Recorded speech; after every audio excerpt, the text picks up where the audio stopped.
Boker Tov, Rabotai. Boker Tov, Boker Tov. Désolé, je ne suis pas à l'endroit habituel, donc j'espère que la connexion sera bonne. Bon, ok, ça y est. Ok, donc aujourd'hui, Yom Shlishi. Non, on est Hamishi aujourd'hui, on est jeudi aujourd'hui. Oh, je suis fatigué, je suis sorti à 4 h du matin. Ok, Chai Shvat, 18 Shvat, 20 janvier. Parashat Yitro, deuxième shiur. On y va. Attends, là, le shiur, il est pour la Refoua Shlema. J'essaie d'organiser. La Refoua Shlema de notre ami Abraham Ben Rachel, je m'oublie, qui se sent bien, Bezrat Hashem. Et pour la Refoua Shlema d'un petit bébé qui est en réanimation, ça fait quelques jours. Ornella Malka Batlora Mazal. Amen. L'Atzlacha de Shneor Zalman Ben Sultana. Ok, top. Donc, aujourd'hui, je vais fermer la porte. Je voudrais parler aujourd'hui de Matan Torah, parce que Parashat Yitro, c'est Matan Torah. Si on ne m'entend pas, faites-moi ce signe. Hein. Je suis en partage de connexion, pas chute. Et je voudrais, par le biais de Matan Torah, comprendre ce qui s'est passé exactement à Matan Torah. Une contradiction incroyable entre Torah Shebirtav, entre la Torah orale et la Torah écrite. Essayer d'arriver à une pensée fondamentale, je pense, du peuple juif de manière générale, puisqu'on devient peuple pendant Matan Torah, qui est dans le texte de Rav Soloveitchik. J'espère qu'on aura le temps. On aura le temps, de toute façon. Quoi qu'il arrive, moi je le dis, celui qui veut partir, qui part. Voilà. Alors, quand on regarde l'histoire de Matan Torah, je commence par des banalités. La banalité, elle dit que quoi? La banalité, elle dit que ça a l'air de Torah Shebirtav, de la Torah écrite, des psukim dans notre paracha et dans Parashat Mishpatim la semaine prochaine, que la Torah a été accueillie avec deux bras ouverts par le peuple juif. Je ne fais pas très douche quand je dis ça. Je dis simplement les psukim rapidement. Perek Tetzain, Pasuk Zain. Vayavo Moshe Vaikra Eziknei Ha'am, Vayanu Kol Ha'am Yarda Vayomru Kol Asher Diber Hashem Naaseh. Okay, le fameux Naaseh Venishma, le peuple juif reçoit les informations avant même de comprendre ce qui se passe. Naaseh Venishma. Okay, je ne rentre pas dans le détail maintenant. Si c'est Naaseh Venishma ou Naaseh tout seul, on m'entend parce qu'il y a marqué connexion faible. Ok, bref. En tout cas, Naaseh, bravo, mamash, avec plaisir, tout le monde le reçoit. C'est répété dans Perek Ravda et dans Mishpatim. Encore une fois, Vayavo Moshe Vayisaper La'am et Kol Divrei Hashem, Vayan Kol Ha'am, Vayomru Kol Advarim Asher Diber Hashem Naaseh. Mamash, avec grand plaisir, tout le monde a accepté Matan Torah. C'est normal. Ok. Et ensuite, la troisième fois, dans Parashat Mishpatim, Vaikar Sefer Abrit, Vaikra Bozne Ha'am, Vayomru Kol Ha'am, Kol Asher Diber Hashem Naaseh Venishma. Donc, tout celui qui sait lire l'hébreu et qui sait traduire ce qui est marqué dans les psukim, ça a l'air que Matan Torah a été reçu sans aucun problème. Naaseh Venishma, c'est même notre gloire, notre fierté, l'histoire de Naaseh Venishma. La Gemara, on va voir tout à l'heure, la Gemara, elle donne des histoires autour du Naaseh Venishma, combien on a été récompensé grâce à ce Naaseh Venishma. Ad Kedekar, qu'il y a une histoire dans la Gemara. Ok, je vais raconter l'histoire maintenant et je vais essayer de la comprendre un peu plus grâce au Shiur. La Gemara, elle raconte sur Rava. Rava, il y avait un tzedouki, il y avait un renégat qui est venu voir Rava et il lui a dit, il a vu que Rava, il était en train d'étudier, c'était bien l'histoire parce qu'elle est très importante. Rava est en train d'étudier la Gemara ou la Halacha, il était en train d'étudier Rava et la Gemara, elle dit que les doigts de Rava étaient sous les pieds de Rava. Je ne sais pas si vous arrivez à imaginer la scène. Rava, il marchait sur ses doigts. Il marchait sur ses doigts de la main jusqu'à qu'il saignait des doigts, comme ça la Gemara elle dit. Une image très forte, très très forte. Je n'ai même pas compris cette image, mais je vous dis ce que la Gemara elle dit. Donc Rava, il marche sur ses doigts et ça saigne. Et le tzedouki, le non-juif, il regarde, le juif, le tzedouki, il regarde le Rava et il dit, Rava, c'est pas normal ce que tu fais. Il lui dit, tu es en train de refaire ce que tes parents ils ont fait à Matan Torah. Qu'est-ce qu'ils ont fait tes parents? Un peuple impulsif. Ils ont dit Naaseh Venishma, ils n'ont pas réfléchi. Ils ont la bouche, elle a parlé avant les oreilles comme ça. Même pas, ils ont entendu qu'est-ce qui se passe. Et là, on prend. tu ne sais pas si ça va être dur, ça ne va pas être dur, tu vas saigner, tu ne vas pas saigner. On prend. Et tu es en train de faire la même chose, tu es en train d'étudier la Gemara, tu es en train de saigner, tu es en train de souffrir, mais tu étudies. Non, tu ne réfléchis pas, tu étudies. Tu es comme tes parents qui ont fait Naaseh Venishma au Matan Torah, comme ça il lui dit. La métaphore est très, très bizarre. Et Rava, qu'est-ce qu'il lui répond? Je voudrais vraiment, je n'aurai pas le temps de parler de cette histoire, mais je vous dis justement ce qui est marqué dans la Gemara. Rava, il lui répond, Bekitsour, avec mes mots à moi, qu'est-ce que tu veux faire? Nous sommes un peuple amoureux de Dieu. Quelqu'un qui est amoureux, il ne réfléchit pas. Même s'il saigne, même s'il saigne, même si quand tu aimes, tu aimes. Tu es Tumat Yesharim Tanchem. C'est notre mimout, c'est notre amour à Dieu qui a fait qu'on est capable de recevoir la Torah sans même réfléchir, même si ça nous coûte du sang et ça nous coûte ce que ça nous coûte, on y va, on attaque. Donc vous voyez que tout le monde comprend que le Ham Israël il a accepté la Torah de manière très positive, sans aucun problème. Sans aucun problème. Et ce qui est très, très choquant, ce que tout le monde sait aussi, c'est que la Torah orale, Torah chez BLP, elle insiste ici de manière incompréhensible de trouver sous les oreilles, comme ça, c'est le cas de dire que le peuple juif ne voulait pas la Torah. Mamash, elle force. Comment elle force? On dit dans notre paracha, le peuple juif s'est mis en dessous de la montagne, en bas de la montagne pour recevoir la Torah. Alors, tout le monde sait ce que Chazal disent. Mais la Med, Shakadosh Baruch Hu, il a pris la montagne, il l'a arrachée, il l'a retournée comme un guiguite, comme une cruche de vin, et il l'a mis sur le peuple juif. Il a dit, vous recevez, oui, vous ne recevez pas, je vous tue. Sham te'e kevuratrem, je vous enterre. Pourquoi pourquoi tu es obligé? Pourquoi tu es obligé de défendre? Il y a beaucoup de midrashim, on est d'accord, on connaît plein de midrashim qui rajoutent, qui nous donnent des histoires qui ne sont pas connues sur l'envers du décor de la Torah. No Beseider. Mais Stam, elle est contre la Torah. Il y a marqué Naaseh Venishma 3 fois. 3 fois, il est marqué. Stam, maintenant, Chazal, il s'assoit à table. Comment on peut déformer? Et elle vient en déforme. En vérité, ils ne veulent pas. Et il faut prendre une montagne et menacer de les enterrer pour qu'ils acceptent. Noribono Shelolam, Bishvilma. Mi Bikesh, qui a demandé quelque chose comme ça? Très, très bizarre. Incompréhensible. Et la vérité, je pense que ça, c'est le sens de la question de Tosfot sur la Gemara. La Gemara, elle raconte cette histoire de Kafa, Lemar et Gigit.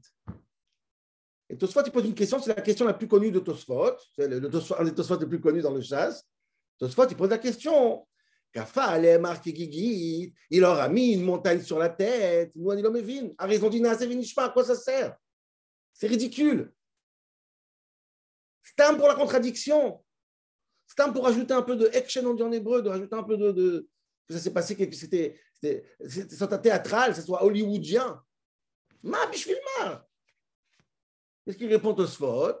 Très, très bizarre, très, très bizarre. Tosfot, il répond, non, en vérité, ils ont reçu Naaseh Venishma. Écoutez bien la réponse de Tosfot, c'est incroyable. Ils ont accepté Naaseh Venishma. Mais Dieu, il avait peur que quoi? Que dès qu'il y aura le feu qui va descendre du ciel pour Matan Torah, ils vont changer d'avis. Ils vont, oh, c'est trop, ça fait trop peur. Donc, pour éviter qu'ils changent d'avis, dit Tosfot, Dieu, il a fait kafar kirit, il les a obligés.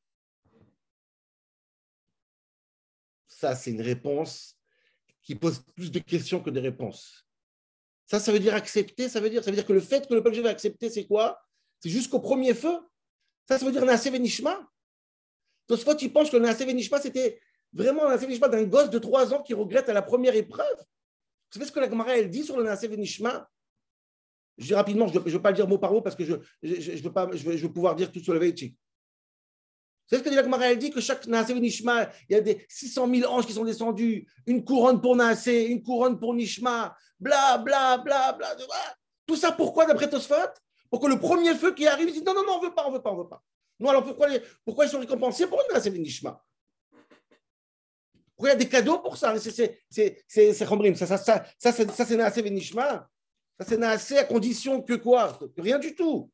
Dès qu'il y a un peu de fumée, va arracher un couloir, ça y est, tu fais marche arrière. Oh, attends, c'est quand même drôle. C'est quoi le pshat?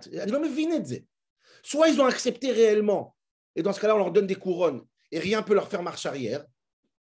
Soit ils vont accepter de manière comme des gosses, excusez-moi du terme, et au premier feu qui arrive du Tosfot, ils changent d'avis. Dans ce cas-là, alors pourquoi ils ont reçu des couronnes? Quelle route ils ont de Maaser Venishma? Pourquoi on les applaudit pour ça? C'est un Maaser Venishma ridicule. Aucune valeur.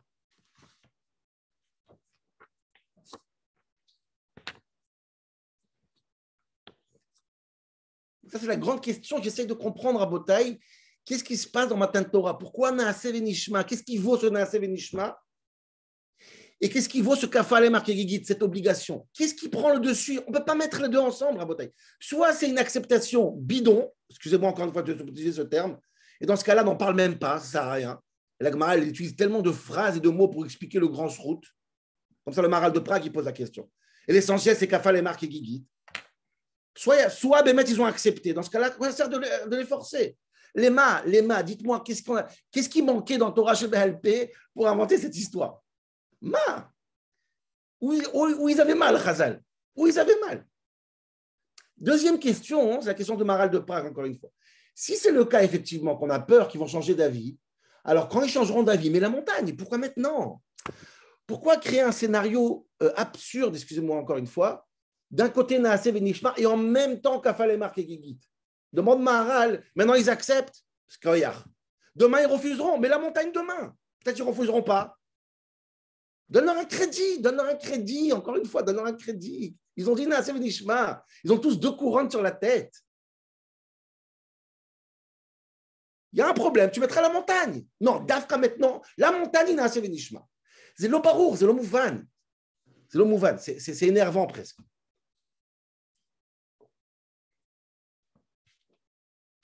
Troisième question, c'est la suite de la Gemara. C'est Bechlal. Dit la Gemara, Naaseh Venishma.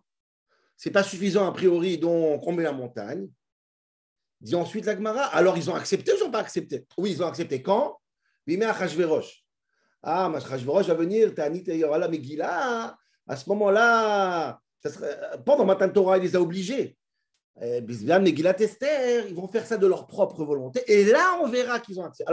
Alors c'est quand le Naaseh Venishma? Je n'ai pas compris. Je répète la question du Maral. Pourquoi ils ont 3000 couronnes sur le Naaseh Venishma s'ils ne vaut rien? Même historiquement parlant, la Gemara, elle dit que le vrai Ratson, il sera après, Bismillah Achashverosh. Donc, quelle valeur il a son Naaseh Venishma? Il n'a aucune valeur. Il est strictement vide. Est-ce qu'on m'entend? Ouais. Vous comprenez? C'est incompréhensible. Même si tu veux trouver une certaine route dans le Naaseh Venishma, la Gemara elle-même va dire que non, le vrai Ratson, la vraie volonté, c'est pas maintenant. C'est Bimé Achashverosh. Alors pourquoi tout ça? Regardez la Gemara dans Shabbat Pechet. Combien de choses les Malachim ils ont fait pour le Naaseh Venishma? Or, si on apprend nous Pshat dans Chazal, c'est pas juste pousse ton Dieu, il dit c'est rien, c'est vide. D'après Tosfot, au premier feu, ils font marche arrière, et même d'après la Gemara, il faudra attendre Purim. Or, qu'est-ce qui brûle Chazal de mettre 2 scénarios de montagne à Venishma à la même seconde? Bref, c'est pas tout le monde est d'accord avec ça. Il y a Ibn Ezra, il y a Ramban, qui pensent que c'était dans 2 moments différents. D'après le Pshat, Rashi et Chazal, c'était en même temps. Lama, Favos, pourquoi? 4e question, Rabotai, je voudrais comprendre c'est quoi cette métaphore que Rava, il marche sur ses doigts. Je ne sais pas si j'aurai le temps d'arriver à cette métaphore. Mais reconnaissez que si Rava, il voulait montrer qu'il étudiait la Torah parce qu'il est amoureux de Dieu, il ne réfléchit pas. Alors, arrache tes dents, arrache tes lèvres, je ne sais pas, il y a plusieurs expressions. J'ai jamais vu quelqu'un qui est au Beth Midrash, que ses pieds sont sur ses doigts et ça saigne. Qu'est-ce que c'est que cette image-là? C'est hallucinant, c'est complètement bizarre. Il marche sur ses doigts et il saigne des doigts. Nous, ne dites pas que ce n'est pas...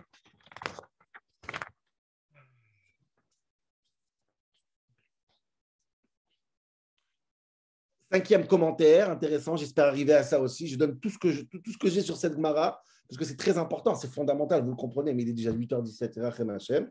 Okay. Dieu, il a kafal et marqué Gigit, il a pris une Gigit, il a mis sur eux. Rachid dit, c'est quoi Gigit? C'est une cruche de vin, de sheikhar, d'alcool.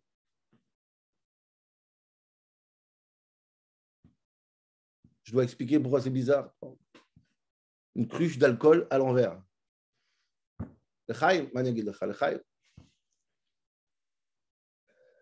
Okay. Dernier commentaire, et ça, je ne vais pas répondre aujourd'hui, mais je voulais le dire parce que je l'ai vu chez Manitou, à la Shalom. Il y a un commentaire que j'ai, Pachout, il est matok. Je voudrais bien m'élargir sur ça, mais je ne pourrais pas. Mais je vous le dis parce que c'est tellement beau. Manitou, il remarque quelque chose que je n'ai jamais remarqué. C'est presque affolant. Dieu, il menace, je ne sais pas si j'ai le temps de le dire, bon, je vais le dire. Dieu, il menace avec Kafal, Marc et Gigit. Il prend la montagne, il met sur eux, il dit, si vous ne recevez pas la Torah, Sham Tehe Kevuratrem. Là-bas, vous serez enterrés. Dit Manitou, si je ne me trompe pas, menace accomplie. Dans quelques années, ils vont tous être enterrés dans le désert. Et il dit le Manitou, c'est les mêmes mots. On a l'impression que la Gemara, elle prend les mêmes mots que ce qui va se passer avec les Meraglim, les espions. Le pasuk qui dit Bamidbar azeh yitamu vesham yamutu sham te kevuratrem. Dit Manitou, alors c'est menace qui a été mise en incroyable quand même. C'est le même Sham. Sham Yamutu. Sham Tikvu. Et tout le monde a été enterré dans le désert. Comment comprendre ça? C'est intéressant. J'étais sûr, moi, qu'il n'a pas mis la menace en. C'est juste une menace. Donc ça veut dire qu'Afa et Marc et Gigit, c'est quelque chose qui s'est réalisé. Ils n'existent même pas. On entend, il n'y a même pas de Matseva sur eux. Sham Yamutu. Sham Kavarotam.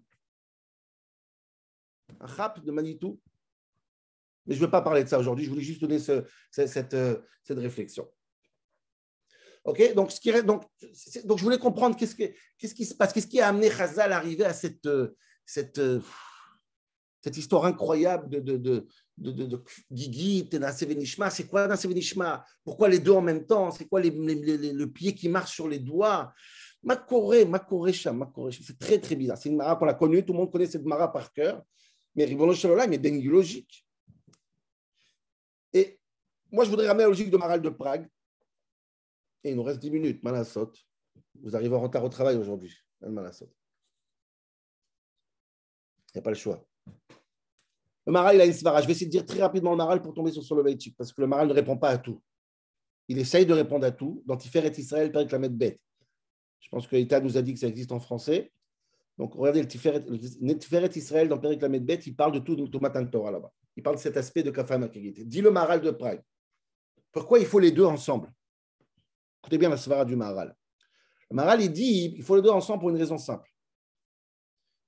Comme le monde, à Olam, il tient sur la Torah, et s'il n'y a pas de monde, s'il n'y a pas de Torah, excusez-moi, le monde, il revient tôt va voir.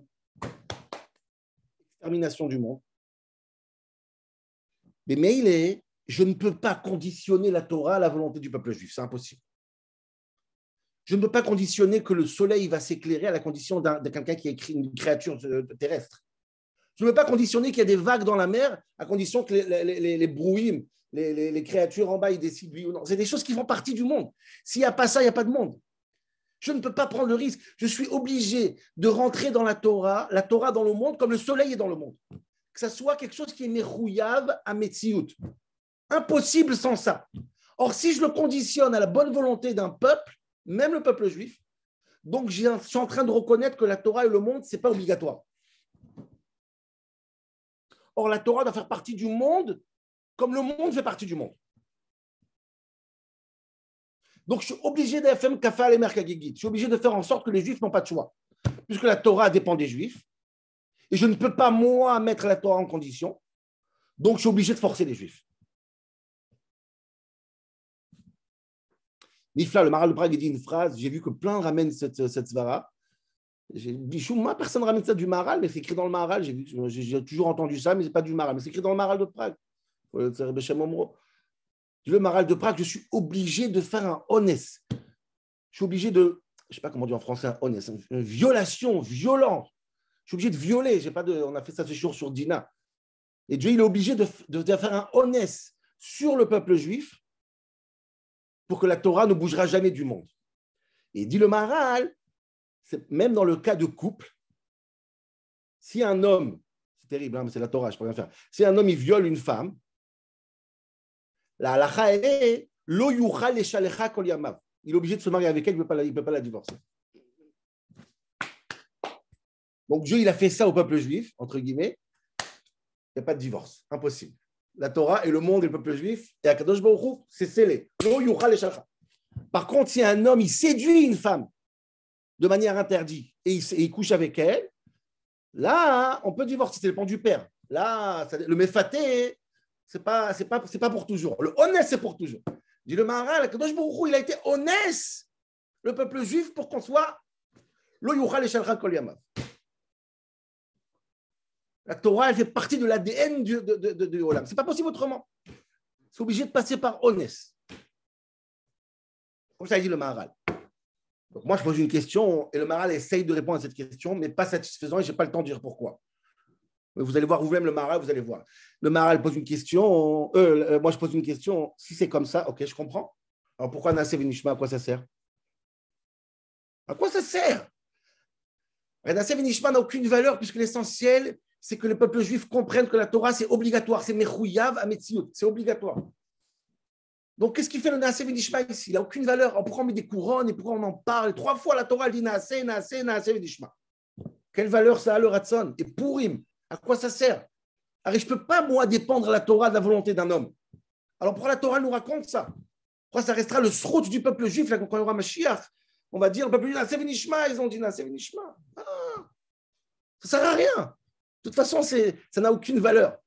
L'essentiel, c'est que la Torah, elle est Mechouyav. Elle est à l'intérieur. Donc, vous comprenez que d'après Maharal, je comprends très très bien Kafal et Mark et Gigit. Donc, dans ce cas-là, je ne comprends pas ce que tout Torah chez Birtav. Naaseh, Naaseh V'Nishma, Naaseh. Donc, quelque part, ce que je vous dis, c'est ou l'un ou l'autre. On ne peut pas faire les deux ensemble, ça ne marche pas. Chez la Tatosfot.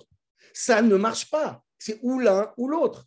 Alors, si Maharal, tu m'as très bien expliqué Tosfot en disant quoi? Que Kafal et Mark et Gigit, c'est l'essentiel. Donc, j'ai un problème avec Naaseh V'Nishma. J'ai un problème avec Purim. Je ne peux pas marier les deux. C'est impossible, je n'arrive pas à marier les deux. Soit ça, soit ça.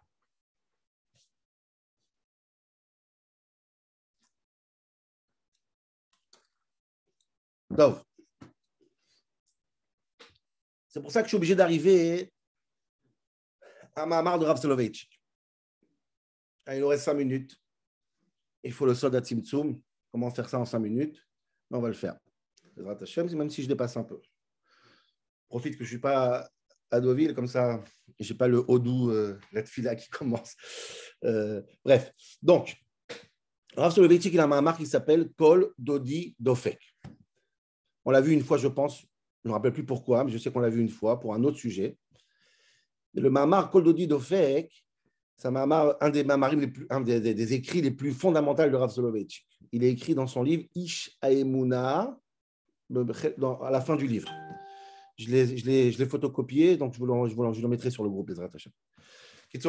Ce Mahamar Kol Dodi Dofek, Begadol, il commence par la Shoah, dans les camps de concentration, quand Dieu, entre guillemets, a disparu.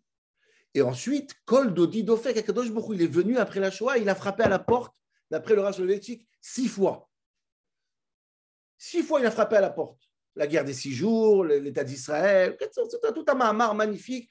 Et il demande aux Juifs américains d'entendre le Kol Dodi Dofek. Ce n'est pas possible d'ignorer comme ça. Donc, je vous invite à pas étudier, je pense qu'il existe en français ou en anglais. Pas étudier, c'est magnifique, c'est comprendre la génération. À la fin du Mahamar, le Soloveitchik, il se lance sur une idée, un shoot fondamentale qui est incroyable, qui permet de comprendre le peuple juif dans son intégralité depuis le début jusqu'à la fin.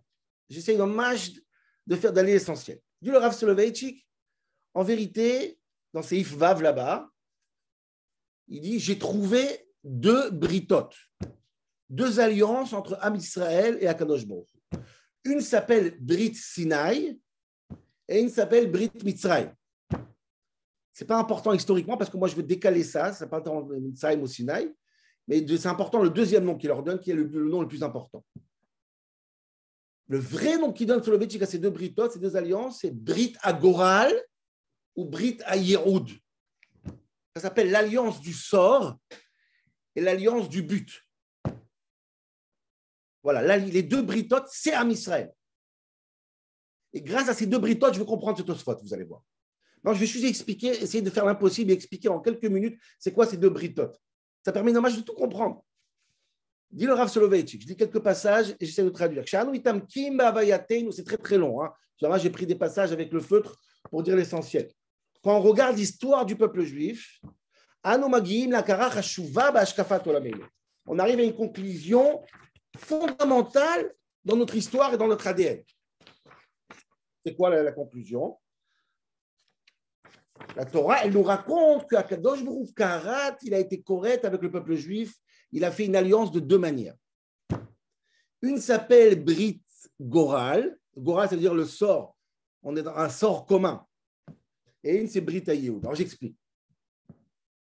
כשם שהבדילה היהדות במציאות האישית אינדיבידואלית בין גורל לייעוד, de la même manière que chaque personne, de manière individuelle, il appartient à un même sort de quelqu'un d'autre et il peut se déconnecter pour faire son propre chemin. J'explique, car ifrina b'kiyumeinu aleumi ahistori ben shnei idiot. De la même manière, en tant que peuple, on a deux aspects.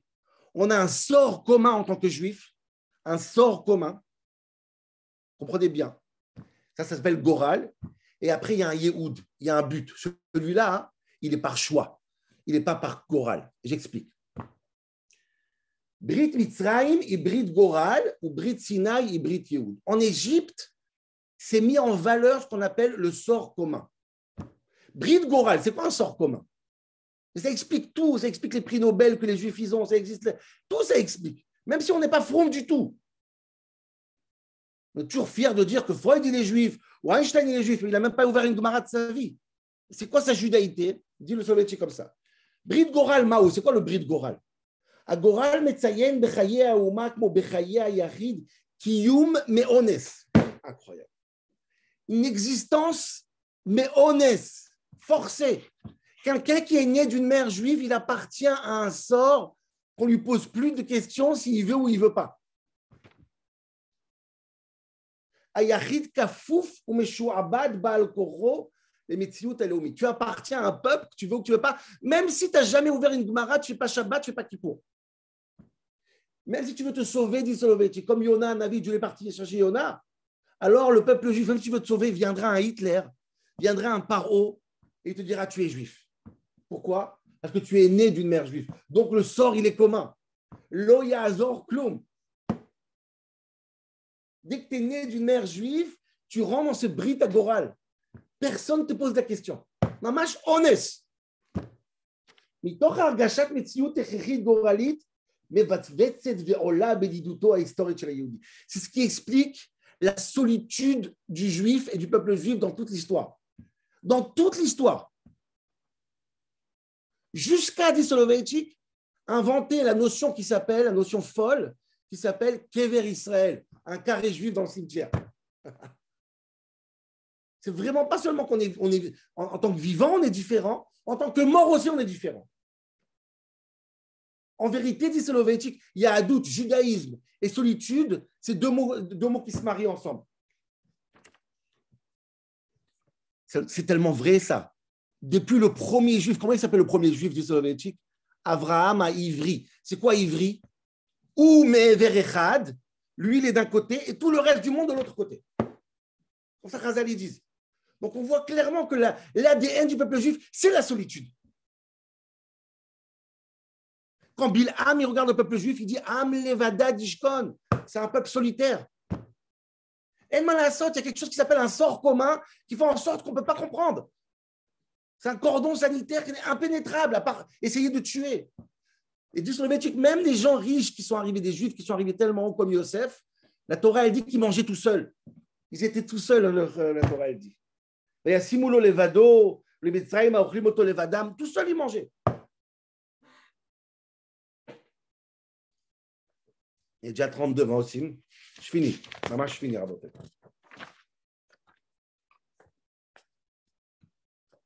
Dis ça sur le Vétik, c'est bref. Dis sur le Vétik, ça s'appelle Brit Goral. Rabotet, si les Juifs, ils ont des prix Nobel, même s'ils ne sont pas fromm, ils l'ont parce que quoi? Parce qu'ils appartiennent à un peuple, ça fait 2000 ans. Et le fait d'appartenir, ça ne pose plus de questions, ça ne dépend pas de toi. Fais de toi quelqu'un qui porte un héritage qui est ancien, qui est toute l'histoire du peuple juif, et ça fait de toi un Freud, la Havdil, ou un Rambam. Freud, il est juif Baal Korro. Einstein, il est juif Baal Korro. Ce n'est pas que des mauvaises choses, c'est des bonnes choses aussi que je n'ai pas le temps à botter, je vous envoierai. Dit Soloveitchik, le fait qu'on est dans le même sort, ça crée 4 aspects. Ça se crée ce qu'on appelle la Harevut, ce qu'on appelle le sort commun, le chesed, toutes choses qu'il y a eu dans l'histoire avec des gens qui n'est pas du tout religieux. Un sort commun qui crée le peuple juif, la magnifique richesse intellectuelle, spirituelle du peuple juif, indépendamment de leur Yiddishkeit, de leur Torah. C'est le maman qui est juif, zéro. J'espère que vous comprenez.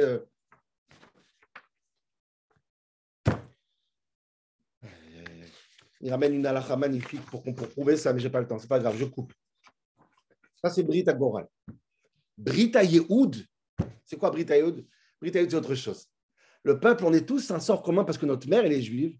Et après, est-ce que ce peuple, il arrive aussi à quoi? À s'engager de manière volontaire dans un Yehoud, dans un but, dans une lutte, dans une relation avec Akadosh Baruch Hu. Ça, c'est déjà individuel. Ce n'est pas obligatoire. On peut être juif. Le judaïsme, ce n'est pas une religion. On peut être juif sans être pratiquant. Le Yehoud, ce que tu as envie de faire de ce sort, de ce goral, ça dépend de toi déjà. Et ça, sur 15 millions de juifs, il y en a peut-être 1 million seulement qui vont s'engager dans Brit Yehoud. C'est ça que Dieu dit à Matan Torah. Et à Matan Torah, dit Soloveitchik, c'est Nifla. Kadosh Baruch Hu, il va donner à un peuple, après que Mitzrayim, Paro, il a créé ce peuple, qui sont unis par le sort de Paro, par l'antisémitisme. Maintenant, va venir Matan Torah. Matan Torah, Dieu va essayer de dire au peuple juif, s'il vous plaît, est-ce que vous pouvez vous engager dans une relation? Ça s'appelle en hébreu Heyu Nechonim Layom Ashlishi. Soyez prêts, s'il vous plaît. Et ça, dit le Soviétique, je ne peux pas vous forcer. C'est impossible. Je peux vous forcer à être juif. Je ne peux pas vous forcer à être Beyehoud. Heyu Nechonim. S'il vous plaît, recevez-moi. C'est les mots de Soloveitchik qui sont incroyables. C'est pas forcé, ça c'est impossible. Heyu Nechonim Layom Ashlishi, supplie le bon Dieu. Il ne vient pas par force. Quand l'homme n'est pas amoureux de Kadosh Baruch Hu, il n'a pas envie de s'engager, eh bien, Dieu dit, c'est pas la peine, tu ne veux pas de moi, je ne veux pas de toi, il n'y a pas de problème. Ça ne veut pas dire que tu n'es pas juif et tu ne t'engages pas sur du Brit Yehoud. Ça, c'est Brit Yehoud. C'est un long mahamar. Je vais tellement parler de ce, c'est incroyable. Moi, ce que j'ai envie de dire à Botaï, si je peux me permettre, et j'ai fini avec ça parce qu'on a déjà dépassé largement le temps, si je peux me permettre, j'ai envie de dire, en vérité, Brit Yehoud et Brit Agoral, ce n'est pas seulement l'Égypte et Matan Torah, c'est dans Matan Torah elle-même. Matan Torah elle-même, Dieu il a créé ces deux identités. Quand Dieu donne la Torah, d'un côté Naase Venishma et d'un côté Kafal et Mark et Gigit. Quand il prend la montagne, il met sur eux, il fait quoi? Il crée un sort commun. Et quand il leur demande, vous voulez, ils disent Naase Venishma, il crée un engagement dans Brit Yehoud. Les deux sont importants, c'est même pas contradiction, c'est deux rôles différents. D'ailleurs, c'est magnifique, mais je vais arrêter là, Rabotai. Je suis désolé, j'ai tellement de réponses. C'est magnifique parce que on dit Torah Tzivalanu Moshe Morasha Keilat Yaakov. La Torah, c'est une Yerusha, c'est un héritage. C'est-à-dire, on demande, tu hérites, même si tu as un fils qui est indigne, tu hérites. De l'autre côté, la Mishnah est dans le Birkei Avot. Ne crois pas que la Torah, c'est une Yerusha. En Yerusha Lecha. Ce n'est pas une Yerusha. Alors, qu'est-ce qui se passe? C'est une Yerusha ou ce n'est pas une Yerusha? Explique nos sages, il y a Morasha et Yerusha. Les deux sont vrais. Tu as une Yerusha parce que tu es juif. Ça s'appelle Brit Agoral. Et après, pour étudier, ce n'est pas une Yerusha. Ça dépend de ton investissement. Est-ce que tu t'engages sur Brit Yehoud?